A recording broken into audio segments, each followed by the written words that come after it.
સમગ્ર દેશમાં લગભગ 16 પ્રકારના વનોને વહેંચવામાં આવ્યા છે. વનો 16 પ્રકારના છે ચેમ્પિયન એન્ડ સેટના ક્લાસિફિકેશન પ્રમાણે. આ પૈકીના 4 પ્રકારના વનો આપણા ગુજરાત રાજ્યમાં જોવા મળે છે. જેમાં આપણે જો જોઈએ તો આપણું જે દક્ષિણ ગુજરાતનો વિસ્તાર છે, જે વધુ વરસાદવાળો વિસ્તાર છે, એ બધા વિસ્તારની અંદર આપણા ટ્રોપિકલ મોઇસ્ટ ડેસિડ્યુઅસ ફોરેસ્ટ એટલે કે ભેજવાળા પાનખર વનો છે. તો મધ્ય ગુજરાતમાં અને સૌરાષ્ટ્રના કેટલાક વિસ્તારની અંદર અને ઉત્તર ગુજરાતના ભાગોની અંદર આપણી પાસે ટ્રોપિકલ ડ્રાય ડેસિડ્યુઅસ ફોરેસ્ટ એટલે કે શુષ્ક પાનખર વનો છે. સમગ્ર દેશમાં સૌથી લાંબો સાગરકાંઠો આપણી પાસે છે.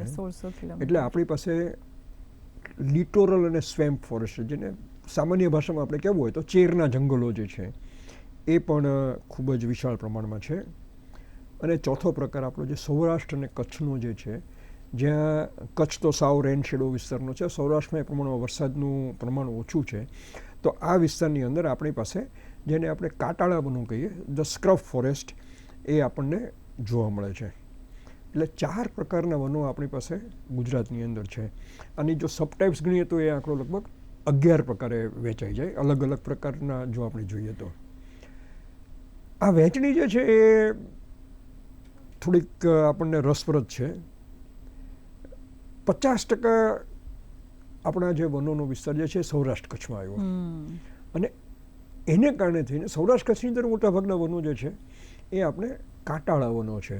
એટલે સામાન્ય રીતે જે લોકોના મનમાં જે એક ઇમ્પ્રેશન હોય ઘેઘૂર વનની, મોટા વૃક્ષો હશે, હરિયાળી વૃક્ષો હોય, તો આપણા જે સ્ક્રબ ફોરેસ્ટ છે, કારણ કે વિસ્તાર જે ઓછો વરસાદવાળો છે, એની જમીન પણ અલગ પ્રકારની છે, એટલે પણ એ એક અલગ પ્રકારનું નિવસન તંત્ર છે.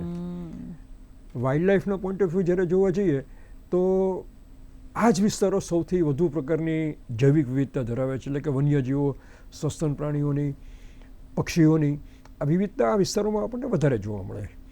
એટલે 50% વિસ્તાર જે છે આપણે જેને ઘાસિયા મેદાનો કહીએ, એટલે ઘણીવાર તો આમ નાન્યતર ભાષામાં શબ્દો આપણે ખડ ખાય છે એમ કહીએ, સાવ એ જે જાણે નકામી વસ્તુ જે છે. આ ઘાસિયા મેદાનનું નિવસન તંત્ર જે છે એ એક અદ્વિતીય નિવસન તંત્ર છે, ને એ નિવસન તંત્રને જાળવવું પણ એટલું જ જરૂરી છે.